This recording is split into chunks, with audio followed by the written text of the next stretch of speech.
Hey guys, and welcome to the video. Today we're going to be going over how to counter shields in Siege. There are two reasons that I'm making this video. Number one, part of mastering any strat, combo, or operator in any video game means learning how to counter anything that you yourself have mastered, and shields in Siege is no exception. And the second reason is I've been hearing a lot of people complain about how shield operators are just broken at the moment. And while I agree that shields are really strong currently, I think that people just aren't putting the time in to learning how to counter shields and play against them. And let me know some of the most creative ways that you've ever countered a shield player. Whichever comment is the most creative and gets the most likes, I'll try to dedicate an entire video to replicating your idea. So anyway, here's to me teaching you guys how to counter me and my playstyle. I hope you guys enjoy, drop a like if you did, and since I'm teaching you how to beat me, consider subscribing because that seems like a fair trade. And with that out of the way, let's get into it.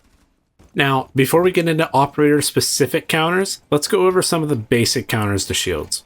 One of the simplest ways of killing a shield is actually using the shield suppression mechanic. The best way to do this is to pick up an operator with a good primary shotgun and just keep shooting the shield and backing up into cover. If the shield can't get within melee distance of you, you're taking away their strongest part of their kit.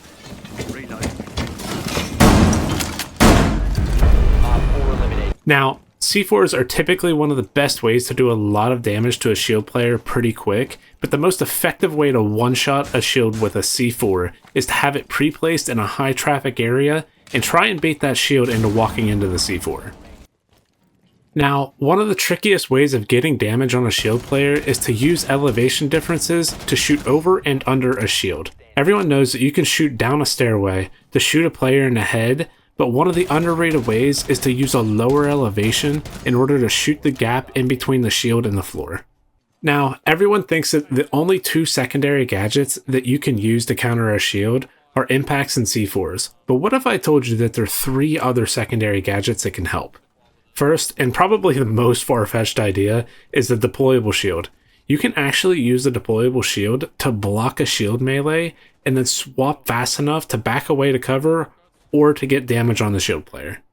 The next secondary gadget is Barbed Wire, or specifically Electrified Barbed Wire. Not only does Barbed Wire do damage if a shield tries to walk through it, but if it's electrified, it'll do extra damage as well as apply guard break and disallow the shield player the ability to melee. This can really help with the pesky Monties getting within melee distance of you and can be a very unwelcome surprise whenever a shield vaults through a window.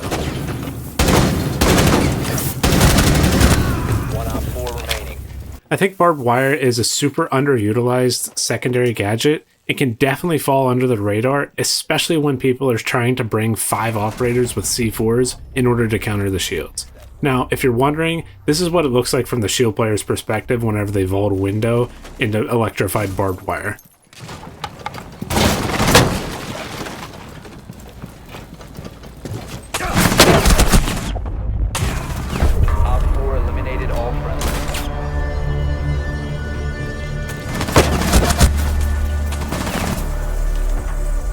The last secondary gadget that can help is a Bulletproof Camera. And this really only applies to Blitz, but can really help for holds like Elbow on Oregon. A Bulletproof Camera can zap Blitz's shield and disable the flash similar to a mute jammer. A well-timed Bulletproof zap can leave a Blitz on an island and super vulnerable. Now, the last general idea before we get into specific operators is that if you ever back a Monty into a corner, you can spam your melee button. And if you just keep doing it, eventually the Monty will either drop his shield and get knifed, or the round will end. But typically, this only pertains to a post-plant Monty, or the Monty is the last person alive. Okay, so now let's get into operator-specific counters to shields.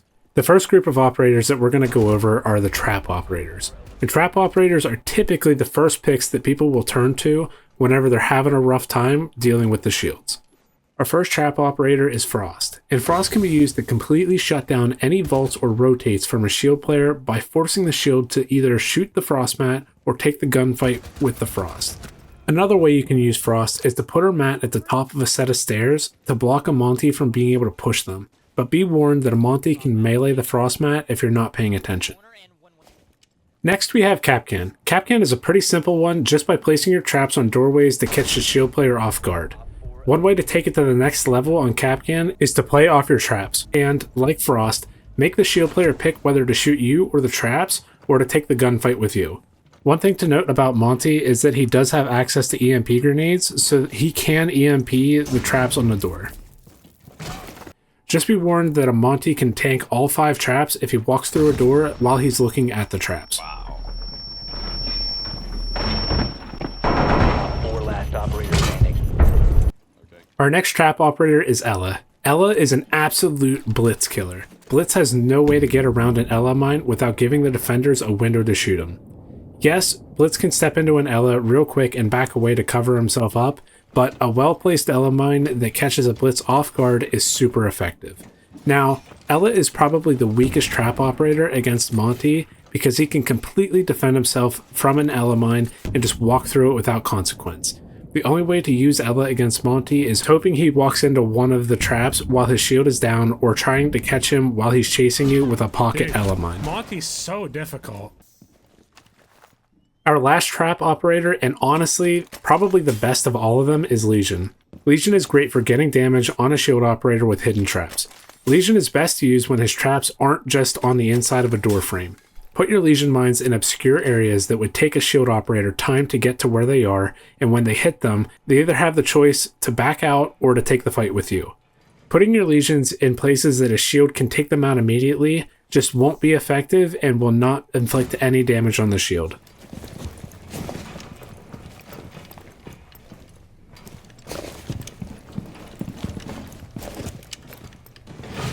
Okay, so now that the traps are out of the way, and yes, I know I forgot Thorn, but I literally just spent an entire season playing her, and I don't think I got a single kill on a shield operator with her gadget. But anyway, let's get into some of the other counters in the game outside of the traps. First, we have Warden and Mute. Both of these ops have C4s and shotguns for any shield, and they both have the ability to take Blitz's flash away from him. I would say, outside of their shotguns, these would be the least effective counters to the shield operators. Next is actually a surprising one, and that's Tubaro. I found that if a shield is chasing me, I can throw down a Tubaro gadget to give myself enough time to get away, but I can also throw a C4 on the wall so that if the shield tries to push through the doorway anyway, I have enough time to blow the C4 for 100% of the damage. Oryx is our next counter, and he is probably the best option whenever you're down to a 1v1. It rarely happens, but he is super useful when you can catch a shield off guard by sitting just around a corner and pouncing as soon as you see the shield. Just be aware that if you aren't close enough to the shield when you start your dash, you can give the shield operator enough time to sidestep and melee you as you run past. Next, we have the 3 area denial operators, and that's Tachanka, Goyo, and Smoke. All 3 of these operators have the ability to delay a shield push and give your teammate time to come over and help you. They're all pretty straightforward, but here are some tips for each of these operators. With Goyo, you can try to place a canister down in the middle of a room to block a larger area with your fire, and your fire lasts 20 seconds every single time. So when you're down to 20 seconds left in the round, there's no reason not to pop your canisters. Next is Smoke. You can use your shotgun to apply the suppression debuff before throwing your smoke to block the shield from sprinting out of the smoke, giving them more damage. And lastly, for Tachanka, try to set up angles to pop your fire around so that when you take your gadget out, you don't have to worry about getting shot while deploying your grenades.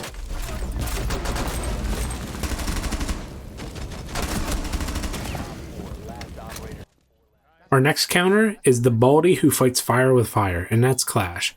Clash is the queen of countering shields, and 9 times out of 10, at least if it's me, I'll just swap off Monty or Blitz whenever I see a Clash on the enemy team. Clash is best played with teammates behind her, and since I never really get to play Clash, here's a clip of me punishing Azarath for not playing her correctly.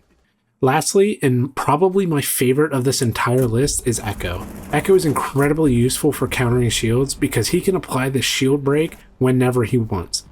The only thing with Echo is he requires a teammate in a good spot in order to use him properly. Echo is basically there to defend your teammates from a shield rush. Blitz is an easy counter since he can't defend himself from the concussion, but Monty really isn't that hard either. All you have to do is make sure that Monty puts his shield down before you hit him with the Echo, because similar to Ela, Echo drones have little to no effect on Monty with his shield extended. There's 3 people in Logic. He went up right.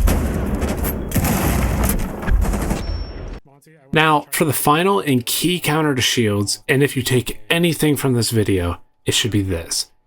And that is to just play with another teammate.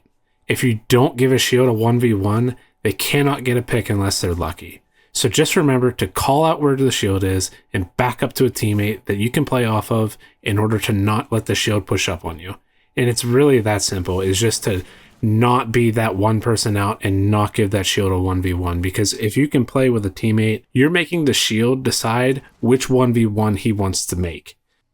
And with that, I hope you guys enjoyed. Again, let me know what the most creative way you've ever countered a shield is, and as always, I hope you guys have an awesome day.